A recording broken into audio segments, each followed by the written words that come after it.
YouTube சேனலுக்கு எல்லாருமே like பண்ணுங்கள், ஷேர் பண்ணுங்கள், சப்ஸ்கிரைப் பண்ணுங்கள். அந்த பெல்லுங்கிற பட்டன் இருக்கும், உங்கள் பொண்ணான கையால் அந்த பெல்லை மட்டும் கொஞ்சம் அமுக்கிடுங்க. உங்களால் முடிஞ்ச ஒரு 100 சப்ஸ்கிரைப் வந்தால் அவங்க குடும்பம் செழிக்கும், அவங்கள சுற்றி உள்ள எல்லாரும் செழிப்பாங்க. கண்டிப்பாக ஆதரவு கொடுங்க நண்பர்களே. வீடியோவை தள்ளாமல் பாருங்கள், என்னுடைய ஆதரவு கண்டிப்பாக உண்டு.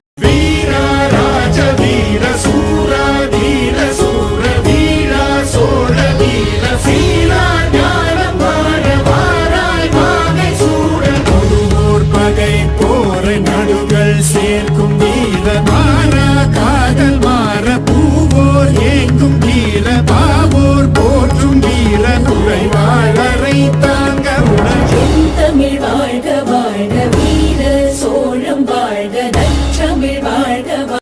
அன்பார்ந்த மாணவியர்களே, உங்கள் அனைவருக்கும் என்னுடைய வணக்கம். இப்போ நம்ம என்ன பாடம் பார்க்க போகிறோம் அப்படின்னா 12ஆம் வகுப்பில் தமிழ் மொழியின் நடை அழகியல் அப்படிங்கிற ஒரு பாடத்தை தான் நம்ம இங்கே பார்க்க போகிறோம். அதாவது இதில் தலைப்பிலேயே நமக்கு என்ன புரிஞ்சுக்கணும் அப்படின்னம்னா, இதில் முக்கியமான கீவேர்டு நடை. நடை அப்படின்னா என்ன அப்படின்னா, இந்த இடத்துல அமைப்பு முறை அப்படின்னு சொல்லி நம்ம புரிஞ்சுக்கலாம்.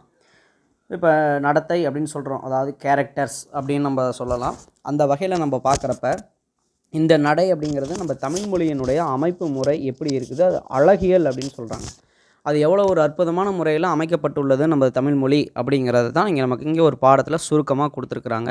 அதாவது இந்த பாடத்தில் என்ன சொல்ல வர்றாங்க அப்படின்னம்னா, நம்ம உயர்தனி செம்மொழியாம் தமிழ் அப்படிங்கிற அந்த தமிழ்மொழி பலவிதமான சிறப்புகளை உள்ளடக்கிய இலக்கியங்களால் படைக்கப்பட்டுள்ளது தான் நமது தமிழ்மொழி. அதாவது எப்போவுமே நம்ம தமிழர்களுக்கு எப்படி இருக்குது அப்படின்னம்னா, அழகுணர்வு, அதாவது ரசனைத்தன்மை அப்படிங்கிறது மலரும் மனமும் போல் பூவில் இருந்து அதனுடைய வாசத்தை நம்மளால் கண்டிப்பாக பிரிக்க முடியாது. அந்த மாதிரி நம்ம தமிழர்களுடைய படைப்பு முறைகள் அப்படிங்கிறதை எதை எடுத்தாலுமே அதில் ஒரு அழகுணர்வு, அனைவரும் ரசிக்கும் தன்மையானதாக இருக்கும். அந்த வகையில் தான் நமது தமிழ் மொழியில் இருக்கக்கூடிய இலக்கியங்கள் எல்லாமே கேட்குறவங்க படிக்கிறவங்க எல்லாத்துக்கும் நல்லது ஒரு இனிமையான கருத்துக்களை கொடுக்கும் விதமாக சிறப்பான முறையில் அமைய பெற்றுள்ளது அப்படிங்கிறத ஒரு திறனாய்வு கட்டுரை எழுதினவர் யார் அப்படிங்கிற வரையும் அந்த இதை பற்றி பார்த்துட்டு நம்ம பாடத்துக்குள்ளே போகலாம். இங்கே பாருங்கள், அதாவது தீசு நடராசன் அப்படிங்கிறவர் தமிழ் அழகியல் அப்படின்னு சொல்லி ஒரு நூல் எழுதியிருந்தார். குறிச்சிக்கோங்க, தமிழ் அழகியல் என்னும் நூலின் ஆசிரியர் யார் அப்படின்னா தீசு நடராசன். அவர் எழுதியிருந்ததிலிருந்து ஒரு முக்கியமான முக்கியமான குறிப்புகளை எடுத்து தொகுத்து நமக்கு கொடுக்கப்பட்டுள்ளது தான் இந்த பாடம், தமிழ் மொழியின் நடை அழகியல் அப்படிங்கிற பாடமாக நம்ம பார்க்குறோம். அதாவது திறனாய்வு கலையை தமிழுக்கு அறிமுகப்படுத்தியவர்களில் தீசு நடராசன் குறிப்பிடத்தக்கவர். அதாவது திறனாய்வு கலைன்னா நம்ம எல்லாத்துக்கும் நல்லாவே தெரியும். ஒரு நூல் இருக்குது அப்படின்னா அது எந்த மாதிரியான நல்ல விஷயங்களை சொல்லுது, எந்த இதை தவறானதாக சொல்லுது, இதை இன்னும் எப்படி சொல்லியிருக்கலான்னு சொல்லி ஆய்வு பண்ணி அதில் இருக்கிற விஷயங்களை நமக்கு எக்ஸ்ட்ராவாக எடுத்து தர்றது தான் திறனாய்வு அப்படிங்கிறது நமக்கு தெரியும். அந்த மாதிரி ஒரு திறனாய்வுங்கிறது ஒரு கலை அப்படின்னு சொல்கிறாங்க எல்லாரும். அப்படிப்பட்ட கலையை நம்ம எல்லாத்துக்கும் இன்று அறிமுகப்படுத்தியவர்களும் ரொம்ப முக்கியமான ஒரு சிலர், அதில் நம்ம தீசு நடராசனும் ஒருத்தர் அப்படின்னு சொல்லலாம். இவர் பொதுவாக எல்லோரும் திறனாய்வாளர் மட்டும்தான் நினச்சிக்கிட்டு இருக்கிறாங்க. ஆனால் இவர் மதுரை காமராசர் பல்கலைக்கழகம், போலந்து நாட்டில் இருக்கக்கூடிய வார்சா பல்கலைக்கழகம், திருநெல்வேலியில் அமைய பெற்றுள்ள மனோன்மணியம் சுந்தரனார் பல்கலைக்கழகம், இந்த மாதிரி பல்வேறு பல்கலைக்கழகங்களையும் தமிழ் பேராசிரியர் ப்ரொஃபஸராக பணியாற்றியவர் தான் இவர். இது தமிழ் அழகியல் இந்த நூல் மட்டும் இல்லாமல் கவிதை எனும் மொழி, திறனாய்வு கலை, தமிழ் அழகியல், தமிழின் பண்பாட்டு வெளிகள், இந்த மாதிரி பல்வேறு விதமான நூல்களை எழுதியுள்ளார். போட்டித் தேர்வுகள் மற்றும் மாணவர்கள் எல்லாத்துக்குமே இந்த பகுதியிலிருந்து முக்கியமான வினாக்கள் இடம்பெறுவதற்கான வாய்ப்புகள் உண்டு. அதனால் இந்த நூல்வெளி அப்படிங்கிறத நல்லாவே பார்த்துக்கோங்க, ரொம்ப பயனுள்ளதாக இருக்கும். ஓகேங்களா? சரி, இப்போ நம்ம இன்ன வரைக்கும் பாடத்துக்கு உண்டான இன்ட்ரொடக்ஷன் ஆல்ரெடி கொடுத்தேன். அதாவது இந்த பேராகிராஃபில் என்ன சொல்கிறாங்க அப்படின்னு பார்த்தோம்னா, அழகு அப்படிங்கிறது இந்த உலகம் நமக்கு தரக்கூடிய மிகப்பெரிய செய்தி. என்ன அழகு அப்படின்னம்னா, நம்ம நீ நடந்தால் நடையழகு, அழகு நீ சிரித்தால் சிரிப்பழகு, அழகு நீ பேசும் தமிழழகு, அழகு நீ ஒருவன் தான் அழகு, அழகு அழகு நெற்றியிலே சரிந்து வீழும் நீலமுடி அழகு, அந்த முடி கோதுகின்ற அஞ்சு விரல் அழகு. நம்ம தமிழ் மொழி அப்படிங்கிறது மிகப்பெரிய அழகாக வச்சுட்டு இருக்குது. அதாவது நமக்கு முதல்ல பல எந்த இலக்கியம் முதல்ல தோன்றுச்சுன்னு சரியாக சொல்ல முடியல. தொல்காப்பியம் முதலில் நமக்கு கிடைக்கப்பட்ட நூல் அப்படின்னு சொல்கிறோம், தமிழின் மிக தொன்மையான நூல்னு சொல்கிறோம். ஆனால் பல ஓலைச்சுவடிகள் வந்து நம்ம கை கிடைக்காம நிறைய சிதைஞ்சு போயிடுச்சு. அந்த வகையில் நமக்கு ஃபஸ்ட்டு கிடைச்ச இலக்கியங்கள் அப்படின்னு பார்த்தோம்னா சங்க இலக்கியங்கள் தான். அந்த சங்க இலக்கியத்தை எடுத்து பார்த்தோம் அப்படின்னம்னா அது வந்து பலவிதமான அழகியல் முறைகளை, என்ன மாதிரியான கருத்துக்கள் அந்த நூலில் எப்படி எழுதியிருக்கிறாங்க, என்ன மாதிரி நம்ம அதை படித்து தெரிஞ்சுக்கணும் அப்படிங்கிற விஷயங்கள் நிறைய இருக்குது. எவ்வளோ ஒரு நேர்த்தியான முறையில் எழுதியிருக்கிறாங்க அப்படிங்கிறத நம்மளால் பார்க்க முடியுது. ஸோ ஃபஸ்ட்டு மொழிசார் கலை அப்படின்னா என்னன்னு தெரியணும். என்ன தெரியும் நமக்கு? மொழிசார் கலை. மொழிசார் கலை அப்படின்னு பார்த்தோம் அப்படின்னம்னா ஃபஸ்ட்டு பாயிண்ட் பாருங்கள், அழகியலை உருவாக்குவதற்கு தளம் அமைத்து தருகின்ற தொல்காப்பியம் மிக மிக மிக முக்கியம், குறிச்சுக்கோங்க. அழகியலை உருவாக்குவதற்கு தளம் அமைத்து தருகின்ற தொல்காப்பியம் இலக்கியத்தையும் மொழியையும் ஒரு சேர பேசுகின்ற இலக்கணம் ஆகும். பார்த்துக்கோங்க. அதாவது 2 கொஸ்டின். இலக்கியத்தையும் மொழியையும் ஒரு சேர பேசுகின்ற நூல் எதுனா தொல்காப்பியம். தொல்காப்பியம் எவ்வகை நூல்னா இலக்கண நூல். அழகியலை உருவாக்குவதற்கு தளம் அமைத்து தரும் நூல், பேஸ் மட்டும் போட்டு கொடுத்தது எது அப்படின்னம்னா தொல்காப்பியம். என்ன சார் ஒன்றுமே புரியலை அப்படிலாம் இல்லை, நிறைய பேர் புரிஞ்சிருப்பீங்க. அழகியல் அப்படின்னம்னா ஒரு இலக்கியத்தை எப்படி கட்டமைக்க வேண்டும் அப்படிங்கிறதுக்கு நமக்கு வழிமுறைகள் வேண்டும்.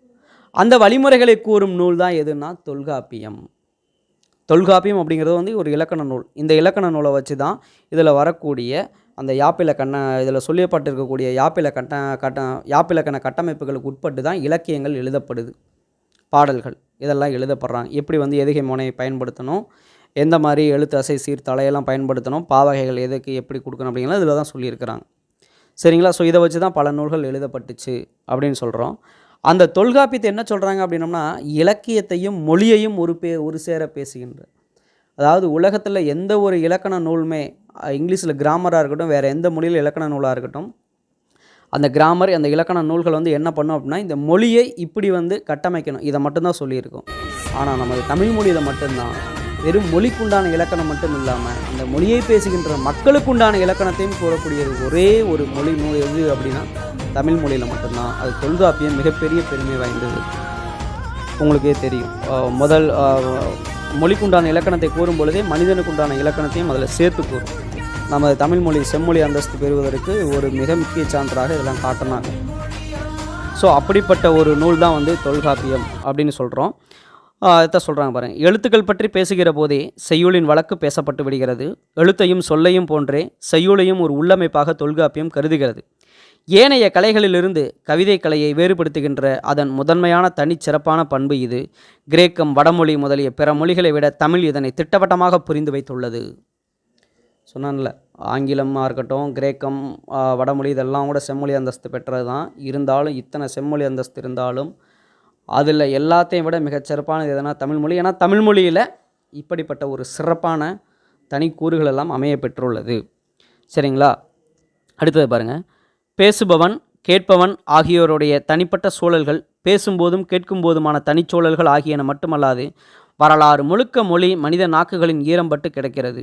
அதனையே இலக்கியம் தனக்குரிய அழகியல் சாதனமாக மாற்ற வேண்டியிருக்கிறது.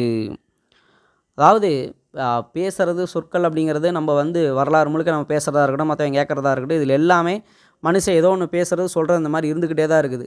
அவன் பேசுகிறது எழுதுறத இதுவே வந்து ஒரு கவிதை இலக்கியமாக மாற்றுவது தான் வந்து மிக முக்கியமானது. அந்த வகையில் உவமம், உருவகம், எச்சம், குறிப்பு, உள்ளுரை, இறைச்சி முதலியவை மொழியின் இயல்பு வழக்குகளை கலையியல் வழக்குகளாக மாற்றுபவை. இதையும் குறிச்சுக்கோங்க, மிக மிக முக்கியமானது. இதெல்லாம் வந்து இலக்கண குறிப்புகள், உங்கள் எல்லாத்துக்கும் தெரியும். இந்த ஓமம், உள்ளுரை, இறைச்சி இதெல்லாம் வச்சு தான் ஒரு இலக்கியத்தை நம்ம வந்து மேலும் சுவையூட்டும் விதமாக மாற்ற முடியும். ஒரு எதையுமே வந்து கவிதை அப்படின்னாவே வந்து கண்ணுக்கு மை அழகு, கவிதைக்கு பொய் அழகு, கண்ணத்தில் குழி அழகு, கார்கூந்தல் பெண் அழகு. கண்ணுக்கு மை அழகு, கவிதைக்கு பொய் அழகு, கண்ணத்து குழி அழகு, கார்கூந்தல் பெண் அழகு.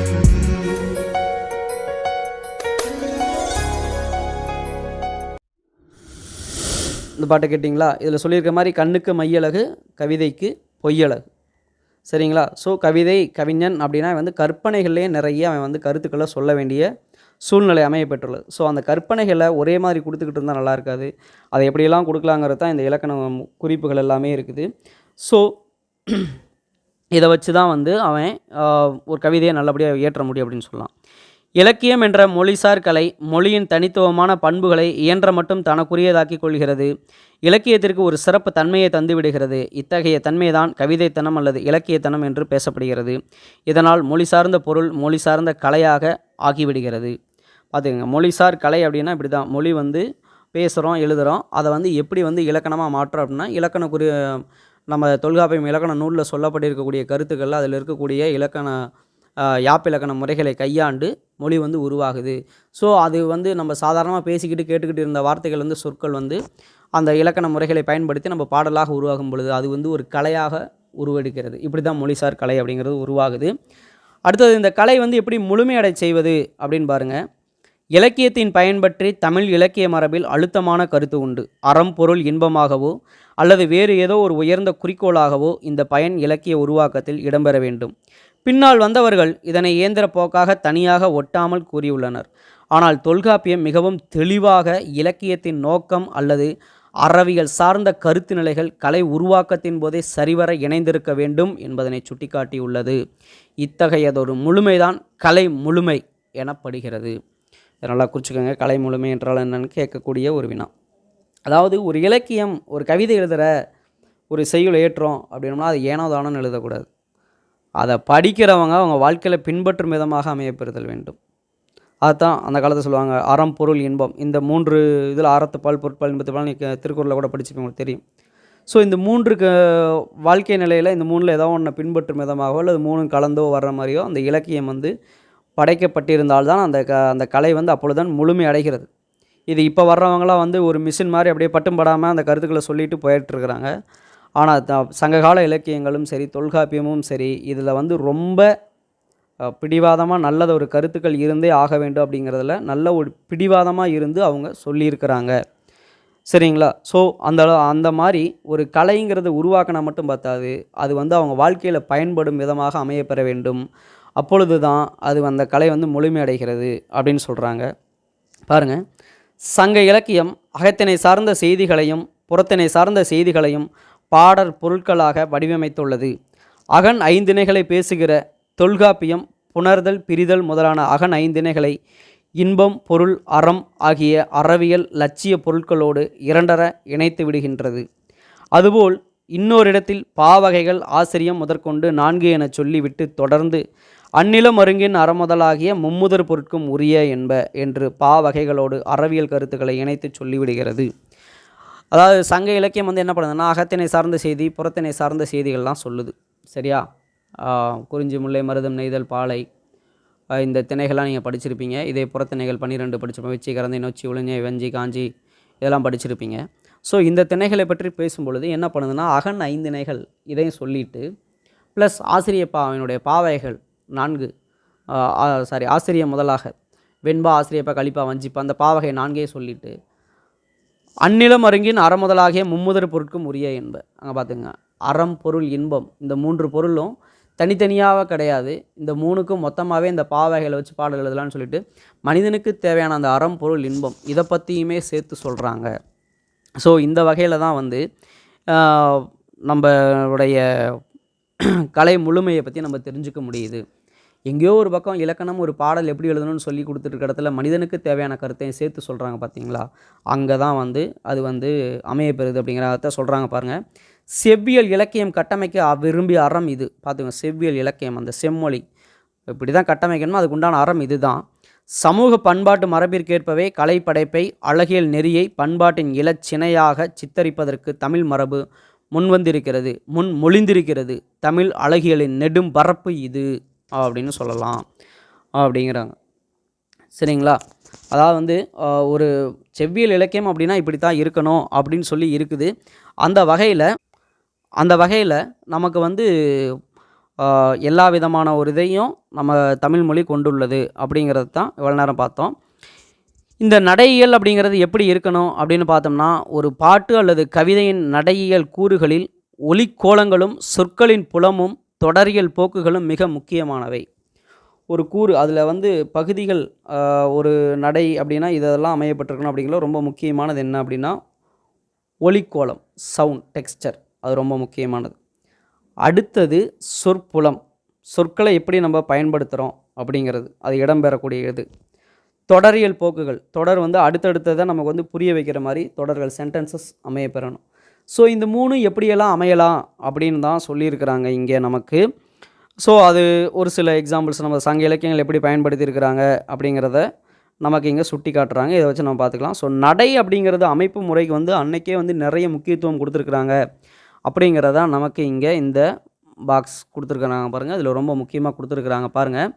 நடைபெற்றியலும் என்றும் நடை நவின்றொழுகும் என்றும் சில சொற்றொடர்களை தொல்காப்பியம் கையாண்டிருக்கிறது. மேலும் ஆசிரிய நடைத்தை வஞ்சி ஏனை வெண்ப நடத்தை களி என்றும் சொல்லுகிறது. நடை என்ற சொல் தெளிவான பார்வையோடு இங்கு இடம்பெறுகின்றது. பார்த்துங்க, நடை அப்படிங்கிற வார்த்தைகளை தொல்காப்பியர் அன்னைக்கே தன்னுடைய இலக்கியங்களில் நிறைய நிறைய நிறைய பயன்படுத்தியிருக்கிறார். போட்டித் தேர்வர்கள் அனைவரும் நல்லா பார்த்துங்க. நடைபெற்றியலும் இது கிளவியாக்கத்தில் 26வது பாடலாக வந்திருக்கு. நடை நவீன்றொழுகும் தொல்காப்பியம் செய்யுள்ள 135வது பாடலாக வந்திருக்குது. ஆசிரியர் நடத்தை வஞ்சி என வெண்ப நடத்தை களி தொல்காப்பியத்தில் செய்யுள் 107ல் இடம்பெற்றுள்ளது. ஸோ இதெல்லாம் குறித்து வச்சுங்க. பாடல் எத்தனையாவது பாடல் இப்படிலாம் கேட்கலாம். ஸோ இதை பார்த்துக்கோங்க. அடுத்த பேரா இதுவும் கொஞ்சம் முக்கியமானது. மொழியின் தனிச்சிறப்பான கூறுகளும் அவற்றை கையாளுகின்ற வகைமைகளும் கவிதையின் உந்து சக்தியாக அமைகின்றன. பார்த்துக்கோங்க, கவிதையின் உந்து சக்தியாக அமைவது எது அப்படின்னு கேட்பாங்க.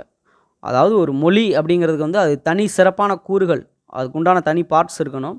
அதே மாதிரி அதை கையாளக்கூடிய வகைகள், அதை ஹேண்டில் பண்ணுறதுக்கு உண்டான எத்தனை வகையாக ஹேண்டில் பண்ண போகிறோங்கிறத ரொம்ப முக்கியமானது. அதுதான் வந்து ஒரு கவிதையை உருவாக்குவதற்கு உந்து சக்தி, மோட்டிவேட் பவராக நமக்கு இருக்கும் அப்படின்னு சொல்கிறாங்க.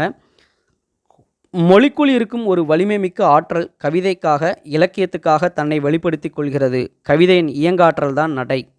குறிச்சுக்கோங்க, கவிதையின் டேஸ் நடை, டேஸ் இயங்காற்றல் தான் நடை, கவிதையின் இயங்காற்றல் தான் டேஸ். எப்படி வேணுமாலும் கேட்பாங்க. 1 மார்க் ரொம்ப முக்கியமானது. தொல்காப்பியமும் பிற இலக்கணங்களும் அவ்வாறே கருதுகின்றன. பார்த்துங்க, கவிதை எப்படி இயங்குது அப்படிங்கிறது தான் நடை அப்படின்னு நம்ம சொல்கிறாங்க. ஸோ பார்ப்போம். இப்போ ஒலிக்கோலங்கள் இதில் என்ன சொல்கிறான்னு பாருங்கள். எந்த தொன்மையான மொழியும் சமிக்ஞையில் இருந்தும், சமிக்ஞை அப்படின்னம்னா ஆங்கிலத்தில் சிக்னல் அப்படின்னு சொல்லுவாங்க.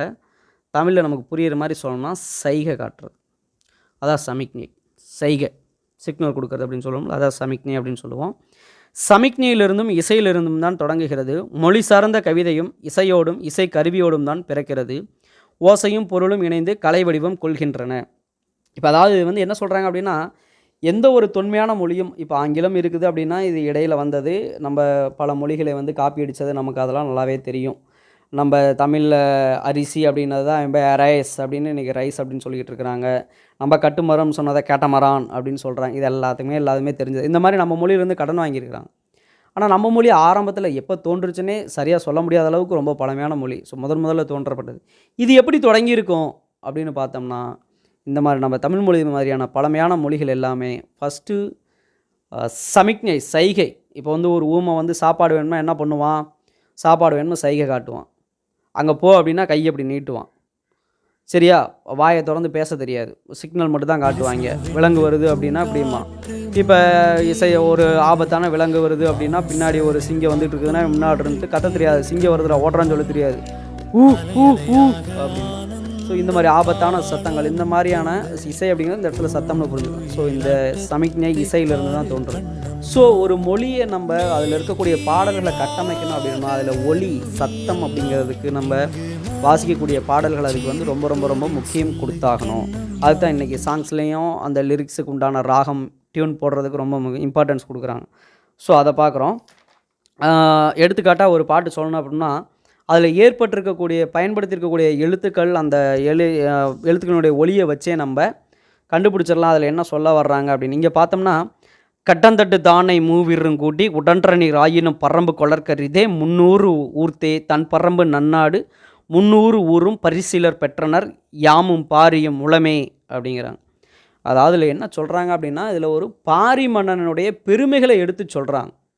என்ன சொல்கிறாங்க அப்படின்னா, கடந்தட்டு தானை மூவிருங்கூடி உடன்ற நீர் ஆயினும் பரம்பு கொளற்கரிதே, நீங்கள் எத்தனை பேர் வந்தாலும் வந்து இந்த பாரி மன்னன் வந்து ஆண்டு வந்த பகுதி வந்து பரம்பு நாடு அப்படின்னு சொல்லக்கூடிய இந்த பரம்பு மலை. இந்த பரம்பு மலையை வந்து கைப்பற்றலான்னு நீங்கள் எத்தனை பேர் வந்தாலும் முடியாது. இந்த பரம்பு மலையை சுற்றிலும் பாரி மன்னனிடம் மொத்தம் 300 ஊர் இருந்துச்சு. எத்தனையோ பேர் போட்டி போட்டு சண்டை கட்டி பார்த்தாங்க, ஒன்றும் ஜெயிக்க முடியல. கடைசியாக என்ன பண்ணாங்கன்னா 300 பேர் வந்தாங்க, ஆளுக்கு ஒரு தமிழ் பாட்டு பாடினாங்க. பரிசாக ஆளுக்கு ஒவ்வொருத்தரும் ஒரு ஊர் கேட்டேன். அந்த 300 பேத்துக்கு 300 ஊரை பரிசாக கொடுத்துட்டு எனக்கு செவனேன்னு இருக்கிறார் அந்த மனுஷன். எங்கள்கிட்ட எதுவுமே இல்லை, நீ போருக்கு சண்டைக்கு வந்து எதுவுமே எங்கள்கிட்ட ஜெயிச்சுட்டு போகிறதுக்கு ஒன்றுமே இல்லை. அவர் மட்டும்தான் இருக்கிறார். ஆனால் அவர்கிட்ட இருந்து அந்த நாடெல்லாம் போகிறதுக்கு காரணம் எதுவாக இருந்துச்சு? தாய் தமிழ்மொழி, தமிழை வளர்க்கும் ஒரு பண்பு அவர்கிட்ட இருந்தனால அந்த தமிழ் மொழிக்காக அவர் எல்லாத்தையும் கொடுத்தார். சரிங்களா? இப்போ யார் இருக்கிறான்னா பாரி மன்னனும் நானும் இருக்கிறோம். இந்த பாட்டை பாடினா நானும் பாரி மன்னனும் இருக்கிறோம். இப்போ வந்து எங்களை அடித்து ஜெயிச்சுட்டு போயிடலான்னு நினைக்காத. நீ என்ன பண்ணு, இப்போயே வந்து இப்படியெல்லாம் எங்களை அடிச்செல்லாம் கொண்டுட்டு ஜெயிச்சுட்டு போக முடியாது. நீ போய் தமிழை கற்றுக்கொண்டு வா, கற்றுக்கொண்டு வந்து பாரி மன்னனே அப்படின்னு சொல்லிட்டு அவர்கிட்ட தமிழை பற்றி போற்றி புகழ்ந்து 2 பாட்டு பாடு.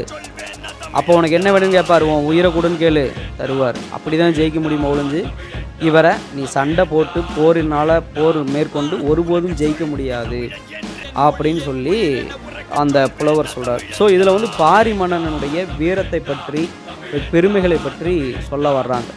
சரியா? ஸோ அதனால் இதில் அவனுடைய வன்மைத்தன்மை வலிமையை சொல்கிறதுனால என்ன பண்ணுறாங்க அப்படின்னா, இங்கே வந்து வல்லின எழுத்துக்களான கா தா டா ரா இந்த எழுத்துக்களை அதிகமாக பயன்படுத்தியிருக்காங்க.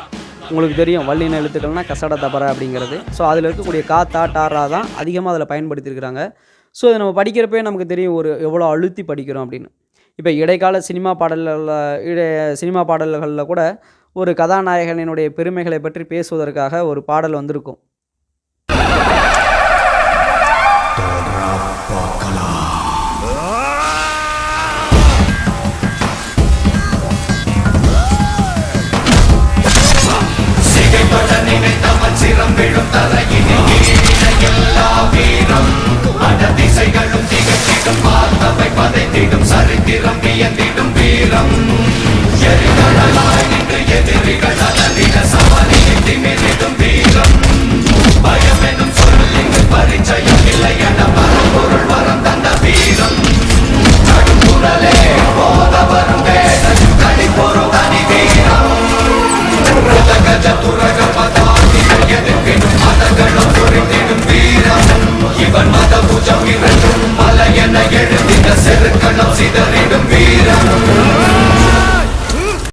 கேட்டிங்களா அந்த பாட்டு? இதில் பார்த்தீங்கன்னா அதே மாதிரி தான் அவருடைய பெருமைகளை சொல்கிறதுக்கு அதிகமாக என்ன பண்ணியிருக்கிறாங்க அப்படின்னா அந்த வல்லின எழுத்துக்களை அதிகமாக பயன்படுத்தியிருப்பாங்க.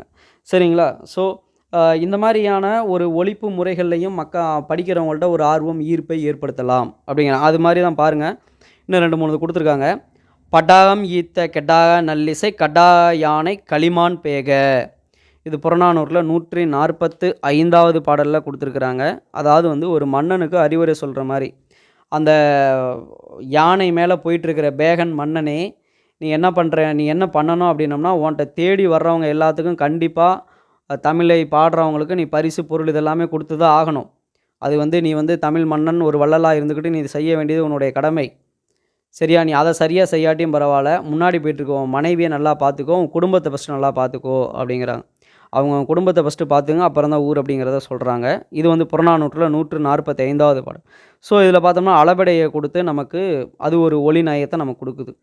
பட்டாம் ஈத்த கெட்டா அப்படிங்கிறப்ப அது வந்து ஒரு ஒலிப்பு முறையில் நமக்கு ஒரு புத்துணர்வை கொடுக்கும் விதமாக இந்த மாதிரி ஒலிப்பு முறைகள் பயன்படுத்தியிருக்கிறாங்க.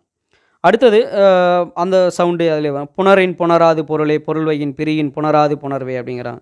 இது நற்றிணையில் 16வது பாடல். போட்டித் தேர்வர்கள் இந்த பாடல்களினுடைய எண்ணிக்கையில் நல்லா குறிச்சிக்கோங்க.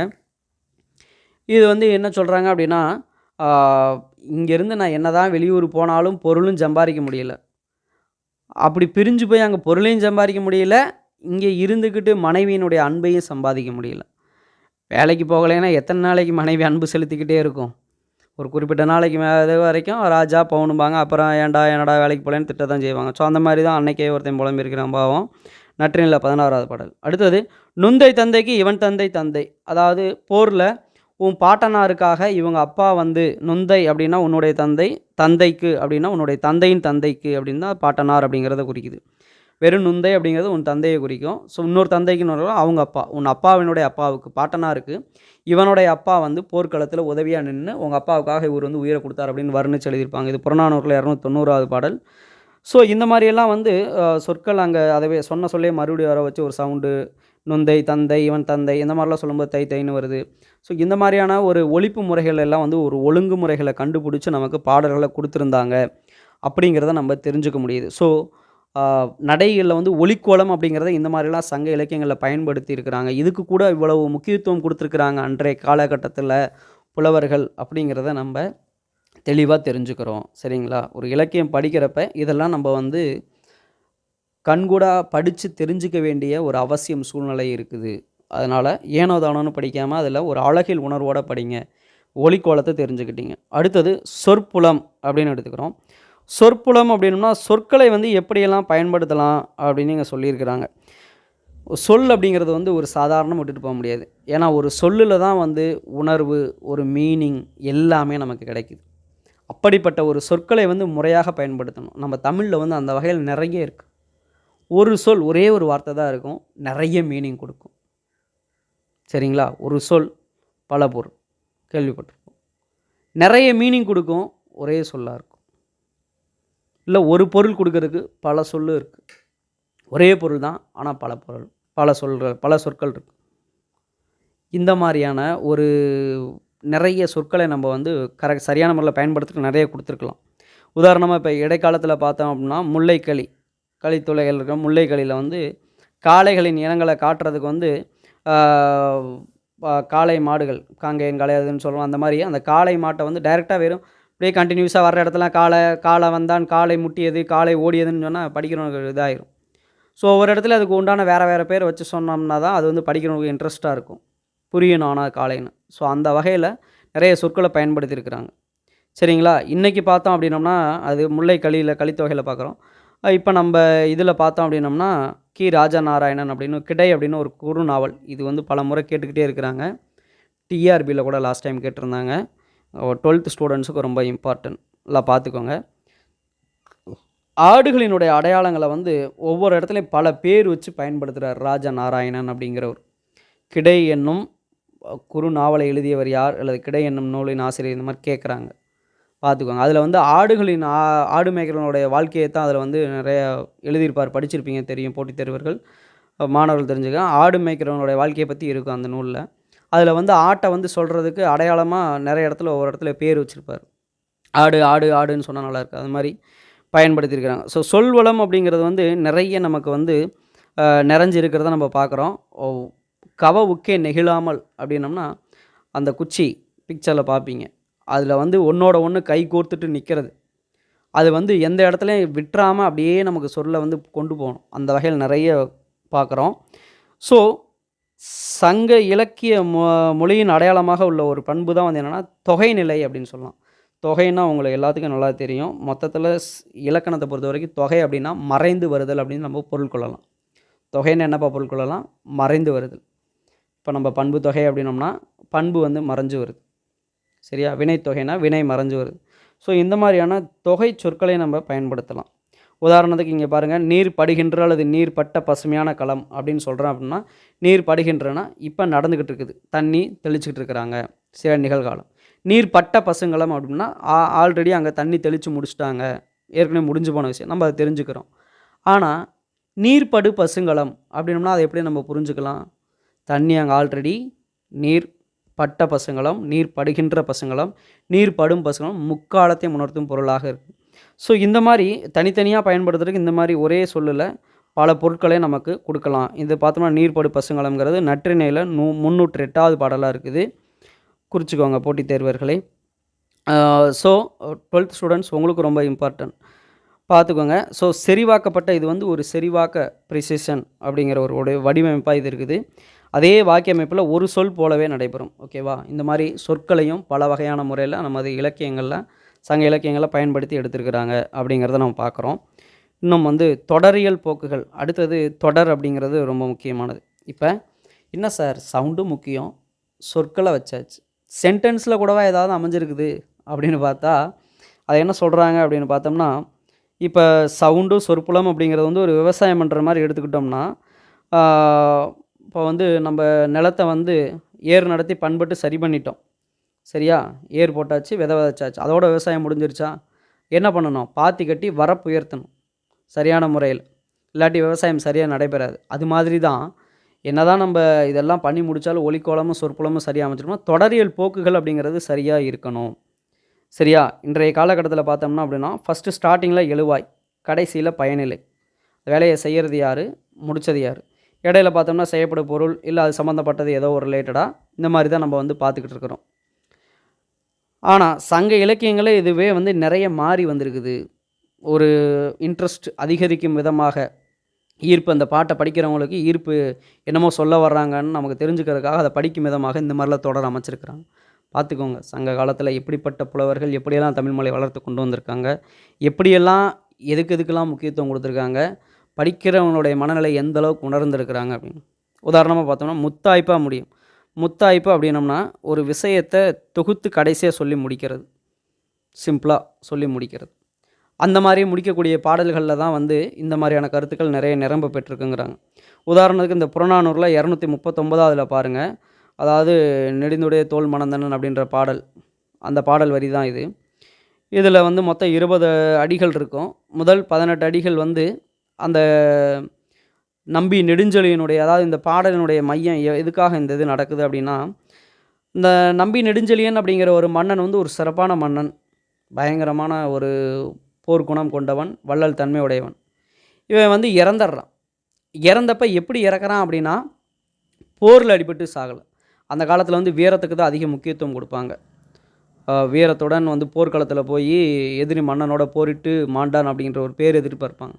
ஆனால் அவன் அப்படி இறக்கலை, வீட்டிலே ஒரு நல்ல விதமாக இறந்து முடிச்சிட்டான். இறந்து முடித்தப்போ அங்கே வந்து எல்லோரும் சேர்றாங்க. ஒரு படத்தில் கவுண்டமணி காமெடி வரும்ல, செந்தில் காமெடி, இவரை வந்து புதைக்கிறதா சொல்கிறதா அப்படின்னு சொல்லிட்டு பிரச்சனை வர்ற மாதிரி. இப்போ அங்கே வந்து என்ன பிரச்சனை அப்படின்னா, மன்னன்ட்ட போய் இவன் போர் பண்ணி சாகலை, அதனால் நம்மளே வந்து ஒரு கத்தி எடுத்து உடம்புல குத்தி கிழிச்சிட்டு அதுக்கப்புறம் கொண்டு போய் எரிக்கலாம் அப்படிங்கிறாங்க. இன்னொரு குரூப் இல்லை, வேணாம், இறந்து போனவர் அந்த மாதிரிலாம் பண்ண வேண்டாம், கொண்டு போய் புதைச்சிடலாம் அப்படிங்கிறாங்க. அப்போ அங்கே இருக்கக்கூடிய அவனுடைய நண்பரான பேரையின் முருவலார் வந்து என்ன பாடியிருக்கிறார் அப்படின்னா, போட்டித் தேர்வு நல்லா கவனிச்சுக்கோங்க. புறநானூற்றின் 239 பாடலை பாடியவர் யாருன்னு கேட்கலாம். பேரையின் முருவலார். சரியா? இல்லை நான் நம்பி நெடுஞ்செழியனுடைய இறுதிச் சடங்கு குறித்த பாடல் எழுதியவர் யார் அப்படின்னு கேட்கலாம். அது மாதிரிலாம் கேட்பாங்க, அதெல்லாம் நல்லா பார்த்துக்கோங்க. ஸோ இந்த அந்த இடத்துல பாடுறான். இந்த முதல் 18 அடிகள் அவனுடைய பண்பு நலன்கள் ஒவ்வொன்றையாக வந்து பாடுறான். இவன் வந்து நல்லா கட்டழகு உடையவன், இந்த மாதிரி உதவி செஞ்சால், இந்த மாதிரி போர் பண்ணான்னு 18 பண்புகளையும் சொல்லிட்டு கடைசியாக சொல்கிறான், அவன் வாழும்போது எல்லா விதமான வாழ்க்கையும் வாழ்ந்து முடிச்சிட்டான். இதுக்கு மேலே நீங்கள் அவனை வந்து எரிச்சா என்ன, சுட்டால் என்ன, இடுக ஒன்றோ சுடுக ஒன்றோ படுவழி படுக இப்புகழ் வெய்யோன் தலை. அவனை நீங்கள் சுட்டாலும் சரி புதைச்சாலும் சரி, இவனுடைய புகழ் உலகம் இருக்கிற வரைக்கும் வாழ்ந்துக்கிட்டு தான் இருக்கும். வெய்யோன் தலை, சூரியன் இருக்கிற வரைக்கும் அவனுடைய புகழ் வந்து வாழும் அப்படின்னு சொல்கிறாங்க. ஸோ இந்த இறுதி அடி வந்து ஒரு எளிமையான தொடரியல் பிறழ்வோடு கடைசியாக அவன் என்ன சொல்ல வரானோ அதை கடைசியாக சொல்லி முடிக்கிறான். ஸோ இதை வந்து ஆரம்பத்திலேயே சொல்லியிருந்தோம்னா அடுத்த 18 அடிகளை என்னென்னு படிக்க மாட்டிருக்காங்க, படிக்காமல் கூட விட்டுருக்கலாம். ஸோ இந்த மாதிரிலாம் வந்து திட்டமிட்டு கரெக்டான முறையில், அதான் தொடியுடைய தோல் மணந்தனன் அப்படின்ற இந்த அடிகள் தொடங்கக்கூடியதான் அந்த பாடல். இதை எழுதியவர் யார் அப்படின்னு கேட்பாங்க. இந்த இந்த இவ்வாறு தொடியுடைய தோல் மணந்தனன் எனும் தொடங்கும் பாடல் எழுதியவர் யார், இதில் எந்த நூலில் இடம்பெற்றிருக்குது கேட்பாங்க. தமிழ் அழகியல்னு எழுதிடாதீங்க, புறநானூற்றில் இடம்பெற்றுள்ள பாடல் வரிகள் இதெல்லாம். ஸோ அதை நல்லா பார்த்துக்கோங்க. இந்த மாதிரி வந்து ஒவ்வொரு அடியிலையுமே வந்து ஒவ்வொரு விஷயத்தை வினைமுற்றோடு முடிச்சிட்டாங்க. அது என்ன செயலுங்கிறத முடிச்சுட்டு அடுத்தடுத்ததை கொண்டு போகிறாங்க. சரிங்களா? ஸோ அதை இந்த மாதிரியான ஒரு பாடல் அமைப்பு முறைகள்லாம் வந்து சங்க இலக்கியங்கள்லாம் அமைஞ்சிருக்கு. ஸோ பார்த்தோம் அப்படின்னா நடையியல் வடிவமைப்பின் பகுதிகளை முழுமையினையும் சார்ந்தே இருக்கிறது. சரியா? அத்தகைய தமிழ் அழகியலை கட்டமைப்பதற்கு சங்க இலக்கியமே முதன்மை ஆதாரம். நல்லா குறிச்சுக்கோங்க. அழகியலை கட்டமைப்பதற்கு முதன்மை ஆதாரம் எது அப்படின்னோம்னா சங்க இலக்கியம். அழகியலை கட்டமைப்பதற்கு தளம் அமைத்து தருவதுனா தொல்காப்பியம். ஸோ நல்லா கன்ஃபியூஸ் ஆகாமல் பார்த்துக்கோங்க. ஸோ இந்த மாதிரி நம்ம இதை எடுத்து பார்த்தோம் அப்படின்னோம்னா ஒவ்வொரு பாயிண்ட்ஸ்லையும் வந்து நிறைய முக்கியத்துவம் கொடுத்து நமக்கு இலக்கியங்கள் படைக்கப்பட்டு நம்மள்ட்ட கொடுத்துருக்குறாங்க. ஸோ இனி வரும் காலங்களில் அந்த இலக்கியங்களை நீங்கள் எடுத்து படிக்கும் பொழுது அதில் பயன்படுத்தி இருக்கக்கூடிய முறைகளை புரிந்து கொண்டு உணர்ந்து கொண்டு நீங்கள் படைக்கும் இலக்கியங்களையும் அதே மாதிரி படைக்கணும் அப்படின்னு கேட்டிருக்கிறாங்க.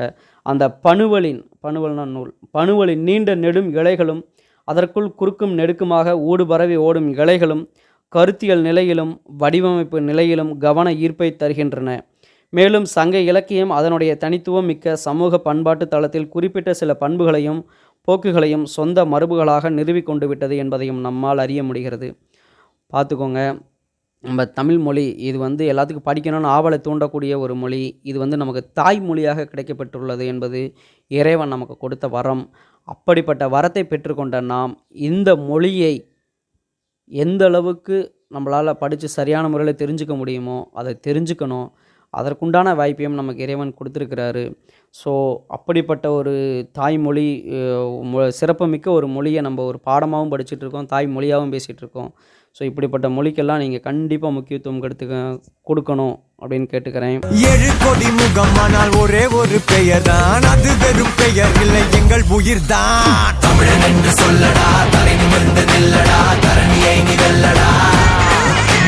தமிழன் என்று சொல்லடா, தலை நிமிர்ந்து நில்லடா, தரணியை நீ வெல்லடா. தமிழன் என்று சொல்லடா, தலை நிமிர்ந்து நில்லடா, தரணியை நீ வெல்லடா. தமிழன் என்று சொல்லடா, தலை நிமிர்ந்து நில்லடா, தரணியை நீ வெல்லடா. பீட்சா பகல் உண்டு வந்தேன், பாஸ்தா தின்று வந்தேனே, இட்லியில் ஏதோ ஒன்று ராக் அண்ட் ரோல் கேட்டு வந்தேன், ஜாஸில் மூழ்கி வந்தேனே, நம் வரையில் ஏதோ ஒன்று. உறவுகள் என்னும் சொல்லின் அர்த்தம் கண்டு பிடிக்க மறக்காம சர்ப்ரைஸ் பண்ணுங்க. தேங்க்யூ.